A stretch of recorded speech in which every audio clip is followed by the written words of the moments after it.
গরুর voter ID card বা জন্ম নিবন্ধন সার্টিফিকেট কোথায় পাওয়া যাবে?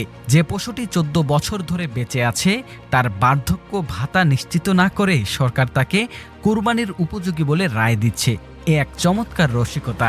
গ্রামীণ এলাকায় যেখানে মানুষের চিকিৎসার ডাক্তার পাওয়া যায় না, সেখানে লক্ষ লক্ষ কোরবানির পশুর মেডিকেল টেস্ট করাতে শুভেন্দুরা কয় হাজার সরকারি ডাক্তার নিয়োগ দিয়েছেন সেই হিসাব কিন্তু ওই নির্দেশিকায় নেই।